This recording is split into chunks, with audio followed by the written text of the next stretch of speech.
Bonjour à tous, on vous souhaite une bonne semaine et on se retrouve aujourd'hui avec Rachid, Priel et moi-même pour parler de la paracha Kitissa. Du coup, ça veut dire quoi Kitissa? Ah, ça, c'est une bonne question, ça. Ah Ah Lorsque tu ouais. prendras. Ok. C'est là que tu prendras. Ouais. Donc du coup, je fais un petit résumé rapidement des grands événements qu'on trouve dans la paracha.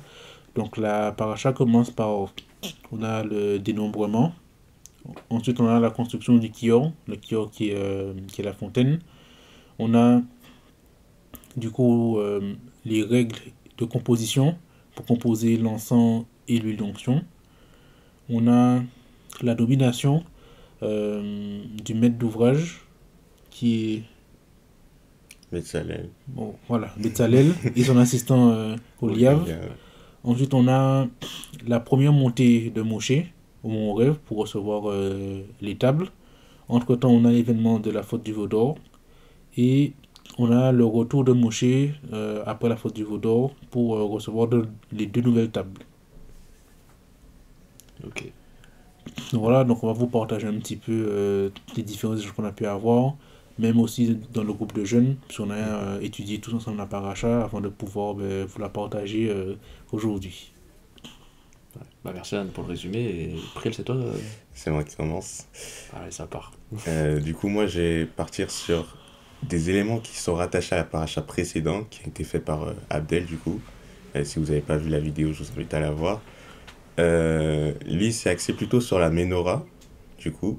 Et moi, je vais m'axer plutôt sur toutes les préparations qui ont été faites et qui sont liées, du coup, à la consacration des Kohen, Hmm. des Kohanim, pardon, et du Kohen Akadol qui sera Aaron. Du coup, on voit du coup dans la paracha précédente,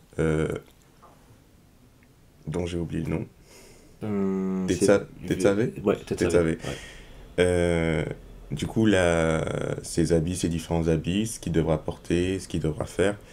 Et on voit que au travers de tout ça, il y a la position vraiment d'Aaron qui est élevée. On voit aussi avec l'onction qu'il va avoir, que Moshe va faire sur lui. On voit que Aaron est élevé, du coup, sa position est élevée. Et on peut voir une certaine logique entre Tetzavé et la paracha précédente à Tetzavé qui était Teruma, du Mm. coup. On voit que dans la paracha Teruma, il y a la construction du Mishkan, les ordonnances pour la construction du Mishkan. Et Willy avait fait une vidéo dessus, il nous avait dit que on devait aussi avoir dans cette construction du Mishkan ce rapport à nous, où il faut construire nous-mêmes un Mishkan dans nos cœurs.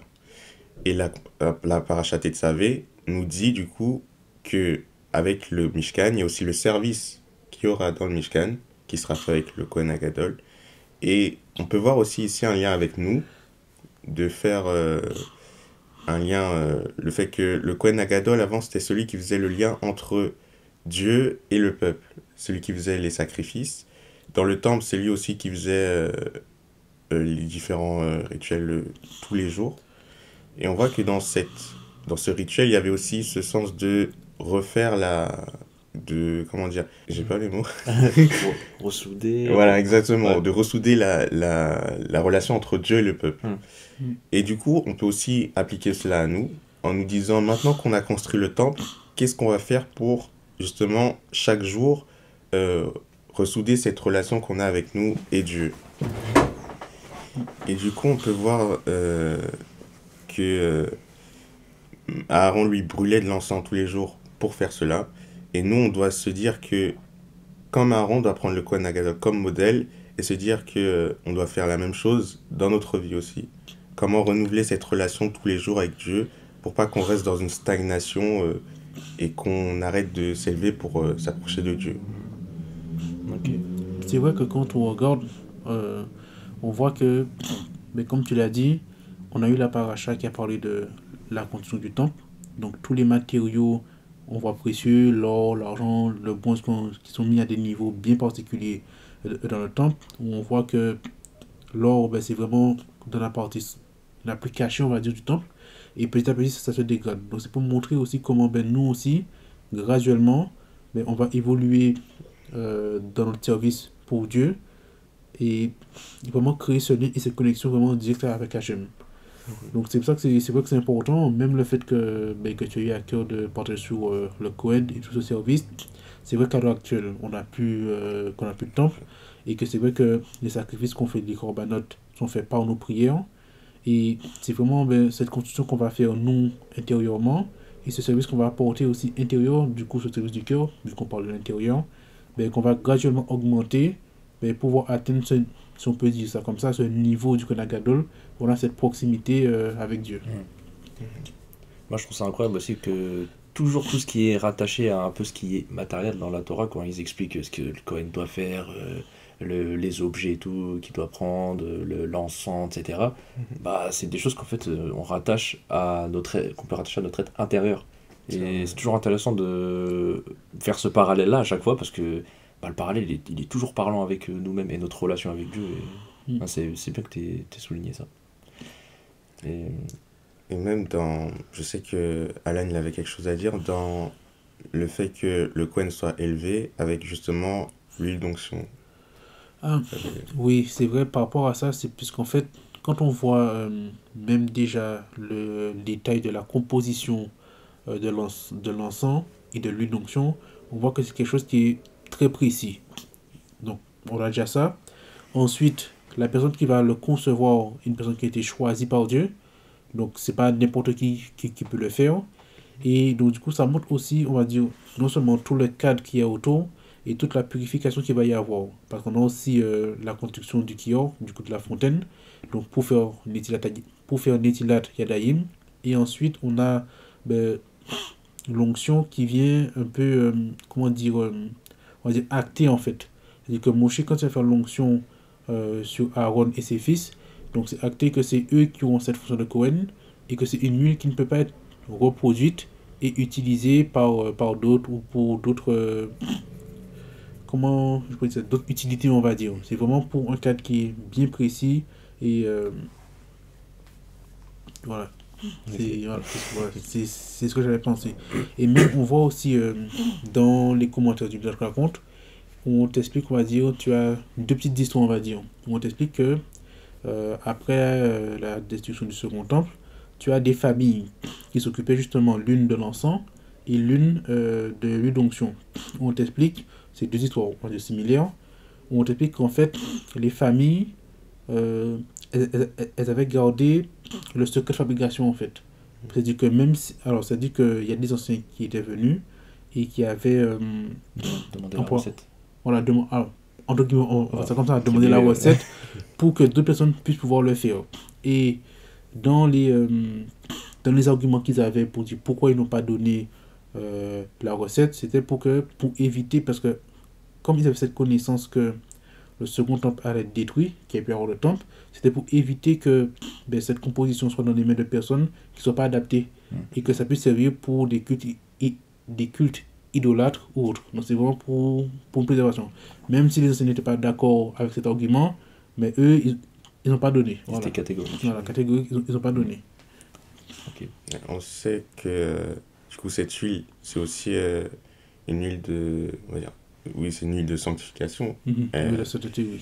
Et du coup, elle amène aussi une pureté. Là, c'est sur Aaron, du coup, qu'elle sera mise.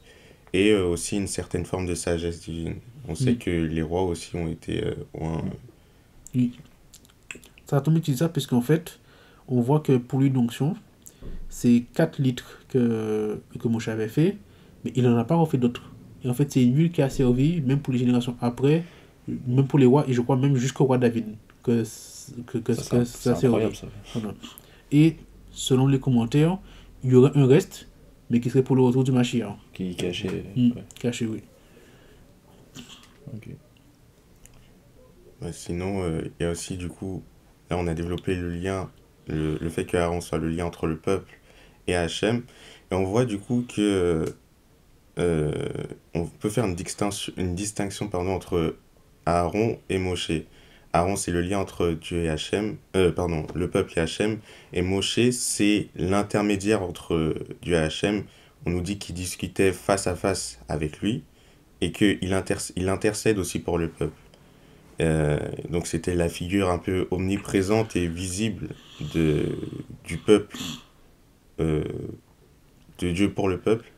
Et on voit du coup que sa perte a entraîné la faute du veau d'or. Et je crois que Rachid avait plein de trucs à dire par rapport à ça. Ouais, par rapport à la faute du veau d'or.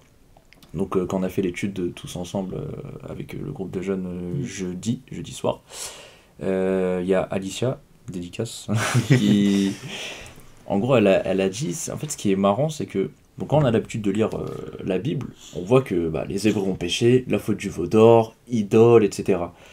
Sauf qu'on voit que dans les commentaires du Midrash, c'est pas vraiment présenté comme ça. C'est plus présenté en mode le peuple a cru perdre son intermédiaire qu'il avait avec Dieu, donc en la personne de Moshe. Et en fait, c'était juste pour remplacer, du coup, enfin, avoir un nouveau guide. En fait, ils n'ont pas renié Hachem. Ils ont juste pensé que Moshe était mort, donc l'intermédiaire qu'ils avaient avec Dieu. Et ils voulaient juste avoir un guide. Donc, bon, ça pourrait être vu comme une bonne intention, entre guillemets. Je mets bien des guillemets. Mais en tout cas, déjà, je trouve que ça change un peu la vision qu'on peut avoir déjà de ça. Bon, bien sûr, il y en a qui ont péché en mode idolâtrie, et d'ailleurs, ils ont été tués. On voit qu'il y a 3000 personnes qui sont mortes en buvant l'eau, etc. Donc ça, c'est le RF Rav, mais voilà. En tout cas, on voit qu'il y en a qui ont péché. Mais l'autre partie du peuple, on voit qu'en fait, elle n'a pas péché en mode idolâtrie. Ils n'ont pas reconnu l'idole, enfin le veau d'or, comme un dieu. Et donc par rapport à ça, ils ont quand même fait une erreur, du coup, c'est de croire que Moshe n'allait pas revenir. Donc, ils pensaient qu'il était mort, alors que Moshe lui-même avait dit que il allait revenir. Et sur ça, justement, en fait, ça montre le raisonnement qu'on doit avoir. Le raisonnement qui est basé sur la volonté divine et pas sur notre raisonnement à nous en tant qu'humains, à nous avec la logique qu'on a, quoi. Et c'est là où le peuple il a fait une erreur, c'est avec la logique qu'ils ont eue, ils se sont dit Moshe il va pas revenir, et ils se sont dit faut qu'on donne un nouveau guide du coup, pour qu'on puisse continuer nos péripéties dans le désert, mais avec un guide, quoi. Toi, c'est marrant puisque même quand on pense on va dire à notre époque, ou même qu'on le rapporte à nous, face des fois à des situations bien précises qui nous arrivent, on a souvent peut-être un peu, on va dire, cette tendance à d'abord chercher le raisonnement soit humain ou soit matériel, non seulement par rapport à l'environnement, par rapport à la société où on est actuellement, et moins, on va dire, moins ce réflexe allons. Je mets des guillemets quand je dis on a tendance, puisque chacun on a des niveaux différents, chacun on a une façon de réagir qui est différente, et on voit que même par rapport justement à ça, on a l'épreuve, mais c'est la façon en fait dont on va réagir en fait qui va vraiment faire la différence. Est-ce que dans notre façon de réagir, on va d'abord se poser et se dire il faut que j'analyse la situation, et la première chose que je fais, c'est aller voir Dieu, demander à Dieu, l'interroger pour savoir quelle est la chose à faire. Après, c'est sûr qu'il y a toujours une action de notre part, mais c'est le fait de on met Dieu à la première place, et après on réfléchit peut-être potentiellement un moyen humain, on va dire. Et toujours avant, on va dire, prendre ce temps, cette patience, on va dire, de se dire, il faut d'abord voir et demander à Hachem, et après, ensuite, on regarde qu'est-ce qu'on fait en fonction des réponses qu'il nous a données. Exactement. Ouais, c'est ça, c'est en fait ne pas se limiter à la vision que nous on a, parce que notre vision elle est limitée, et celle d'Hachem elle est infinie. Et ouais, c'est vraiment se fier à ça. Et justement, j'ai deux exemples du coup dans la Torah, pas dans la Torah, du coup dans le Midrash. Non, pas dans le Midrash. Oui, dans le Midrash, mais du roi David et du roi Shaoul. Donc le rouleau des prophètes. Enfin, bref. Et donc ces deux exemples-là, donc on a le roi David, le roi Shaoul, donc comme premier exemple, qui ont été confrontés justement à ce raisonnement-là, à avoir. Et on voit que les deux, ils ont pas eu la même finition, on va dire. Donc si on commence avec le roi Shaoul, donc c'est les références, on peut les trouver dans 1 Samuel 18 et 1 Samuel 13, versets 8 à 14. Donc on a Shaoul qui va recevoir l'ordre de Shmuel de l'attendre 7 jours avant d'attaquer les Philistins. Mm. Chose qu'il va pas faire. Il va attaquer les Philistins avant. Et à ce moment-là, bah, ce qui va en suivre, c'est que bah, il a échoué dans cette épreuve de faire confiance à ce que Shmuel lui avait dit. Et après, on va voir qu'il va perdre sa royauté. Enfin, en tout cas, Shmuel va lui dire qu'il va être remplacé comme roi, et voilà. Mais, au contraire, on a David. Donc là, cette référence, elle est dans 1 Samuel, donc chapitre 5, versets de 24 à 25, où en gros, David, il avait reçu l'ordre de ne pas attaquer les Philistins avant d'entendre les bruits d'une marche au sommet des arbres, signe qu'Hachem et ses anges venaient à son aide. Mm. Donc tant qu'il n'entendait pas ça, il devait pas attaquer, sinon il allait perdre. Et donc David, il a respecté ça, il a attendu d'entendre ces bruits-là, et après il a eu la victoire sur les Philistins. Donc on a ces deux cas où il y a eu ce raisonnement de Shaoul, où c'est lui qui a raisonné, on va dire, c'est ça, selon sa logique, et le raisonnement de David, où il a vraiment fait confiance à ce que lui avait conseillé Shmuel, et il a eu la victoire. Donc voilà ce qui arrive quand on respecte la volonté divine. Mm. Du coup, c'est bien Shmuel qui a conseillé les deux, qui a conseillé le roi Shaoul et le roi David. Si je me trompe pas, ouais. Ok, Si je me d'accord. trompe pas, ouais. Donc, puisqu'on voit que c'est un peu comme ce qui s'est passé, c'est-à-dire que tu as l'intermédiaire direct avec Dieu, donc du coup qui est le prophète Shmuel, et qui a justement, on va dire, cette capacité à aller demander à Dieu. Et malgré le fait qu'il ait donné l'instruction à Shaoul, on voit qu'il n'a pas écouté. Donc c'est-à-dire qu'en fait, au lieu d'avoir, on va dire, cette patience et cette confiance d'attendre, on va dire, vraiment comme il l'a dit, il a préféré faire sur les événements, on va dire. Après, c'est vrai que là, on ne sait pas exactement, mais peut-être qu'il y a un des événements qui sont extérieurs qui sont venus. Comme on voit que c'est pas tout le peuple qui a péché, mais on dit que c'est le clan, le Erev Rav qui est venu et qui a, on va dire, un peu instigé en fait cette création du veau d'or. Donc peut-être qu'il y a aussi des événements extérieurs et qu'il n'a pas su rester ferme, on va dire, dans sa ligne de conduite en se disant que Shmuel m'a dit ça vient de Dieu, donc du coup, j'attends et je suis pas sûr. Alors on voit que tu as la différence avec David, où lui qui a vraiment attendu et qui a fait confiance à Dieu en fait. Ouais. Donc c'est pour ça qu'en fait, quand tu vois les épreuves, parfois elles sont là, ben, un peu comme pour tester en fait, nos réactions, en fait, comment on va réagir à la situation. Et c'est toujours, on va dire, on revient à, on va dire, cette patience qu'on doit avoir. Toujours avoir cette attente et ne pas laisser. C'est vrai que c'est difficile, c'est pas facile quand tu as l'environnement où tu es, tu as toutes les choses extérieures qui viennent, comme un peu pour te presser, on va dire, arriver à prendre du recul pour te détacher, on va dire, de tout ça et te dire que, ok, tu fais confiance à Dieu, tu attends, tout simplement. Tu attends. Après, c'est vrai qu'on peut se dire, bon, jusqu'à où on va attendre, quelle est la limite pour attendre et tout, Ouais, c'est ça. mais il vaut mieux attendre. Après tout ça, on sait que c'est un travail qu'il faut faire. C'est un travail non seulement sur notre caractère, un travail sur la vision aussi qu'on va avoir. Et c'est pour ça qu'en fait, avoir une relation avec Dieu, c'est important dans le sens où on va avoir une vision peut-être un peu plus claire, on va dire, que si on est loin de Dieu, en fait.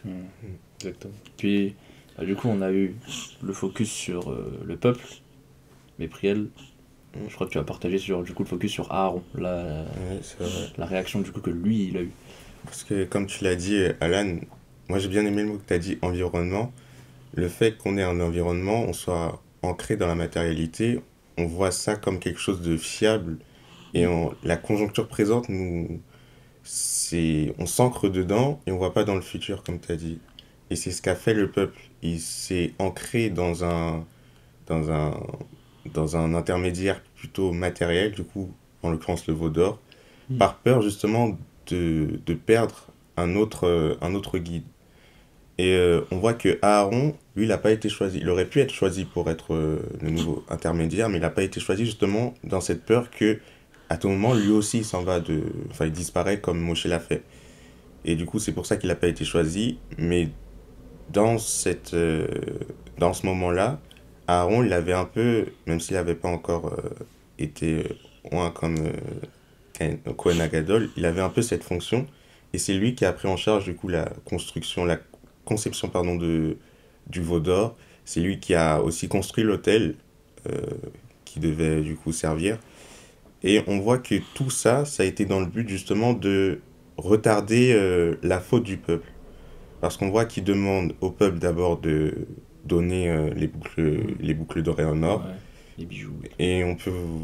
Derrière ça, il y avait la signification de peut-être ils vont pas, ils vont pas le donner tout de suite. Il y aura un obstacle Ouais, ils au vont don être un peu de... plus enclins, ils vont prendre plus de Exactement. temps pour le Ouais. donner, comme c'est de l'or, c'est une valeur précieuse. Exactement. Et on voit que ben, finalement, ça n'a pas. Ça n'a pas trop voilà. marché. Et on voit aussi le fait que, du coup, il a aussi voulu faire l'autel tout seul, sans l'aide de personne, pour justement retarder le plus possible euh, la faute qui était à venir. Mais ça a malheureusement pas marché comme il l'espérait, parce que les enfants d'Israël l'ont un peu, je veux dire, dépassé, pris de vitesse. Et on voit aussi que dans la conception du veau, il n'y a pas cette dimension divine, comme on peut le voir dans les différents instruments qui ont été faits juste avant dans la paracha Tetzavé, où ici le veau, il a été juste fait comme un intermédiaire matériel, juste pour être là, et il n'y avait pas cette notion de service divin derrière. Et c'est ça, je pense, qui a, du coup, on va dire, causé l'erreur du peuple dans le sens où c'est Dieu qui donne les ustensiles qui va servir à lui rendre sa gloire. Et c'est lui qui dit comment on le fait. Ça ne doit pas venir de nous. Parce que nous, on n'est pas, on n'a pas les capacités pour.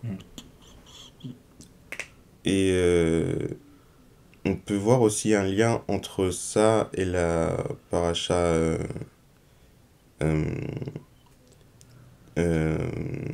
Pardon, on peut voir aussi ça, le lien entre le fait que ce soit Bezalel qui construise les, euh, les objets qui servent à, à l- au- pour le Mishkan, par exemple.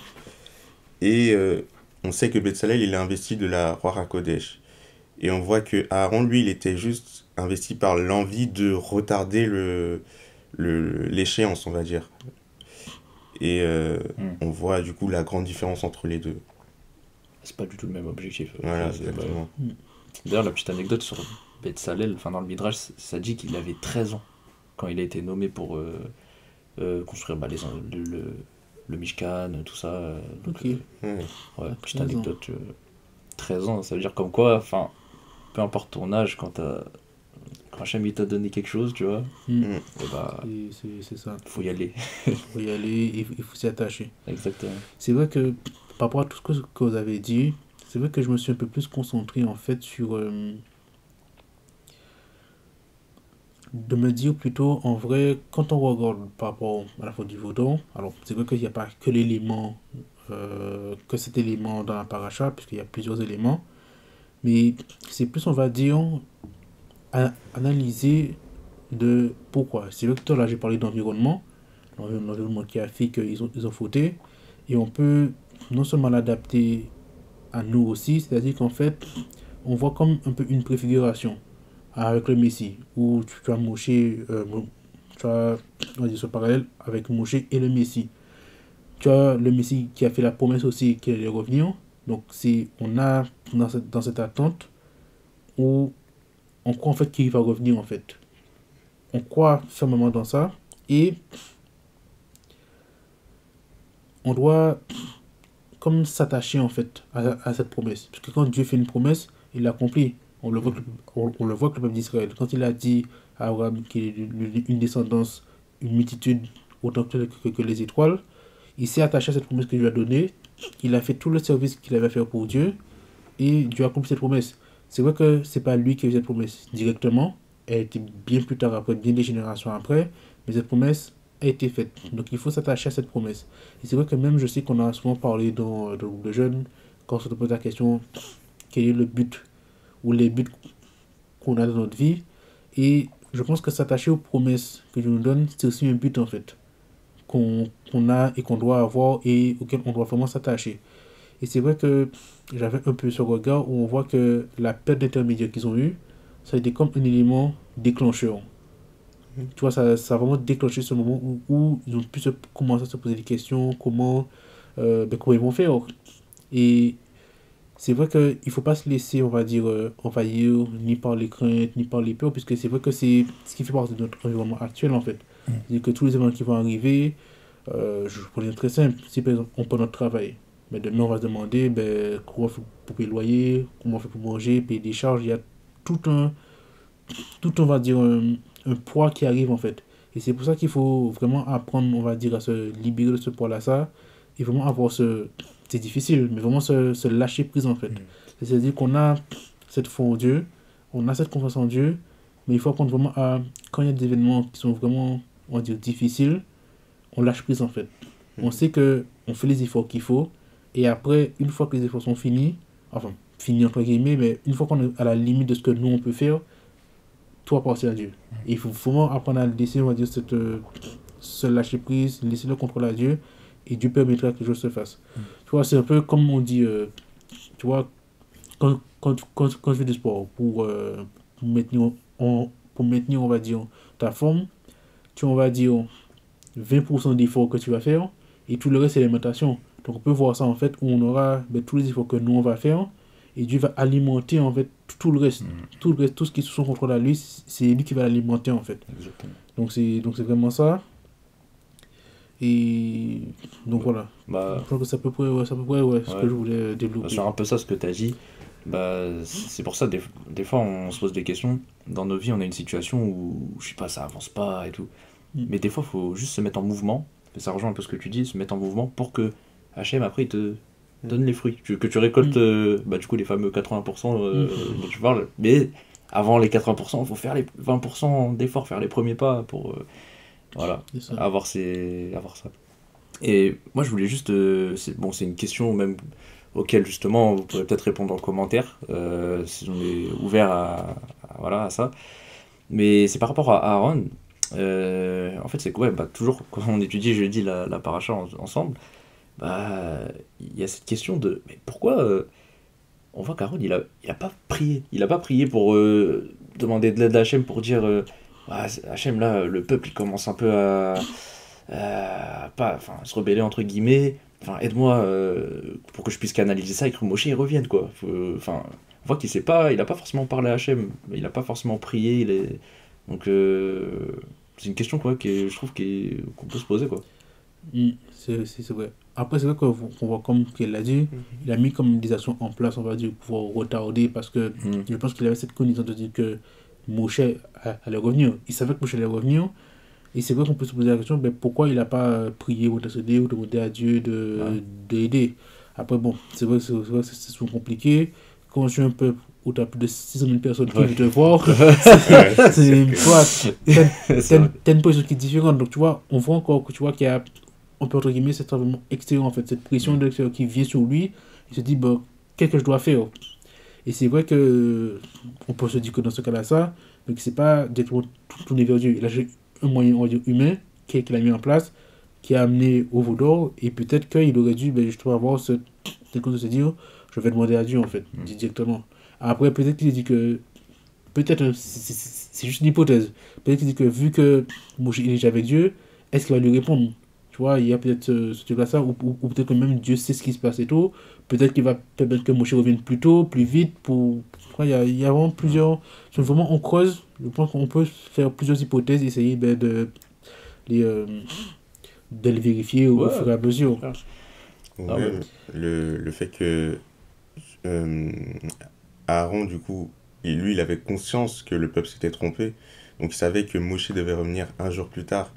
Et peut-être qu'il s'est dit que... C'est encore aussi une hypothèse, comme je l'ai dit. Peut-être qu'il s'est dit que...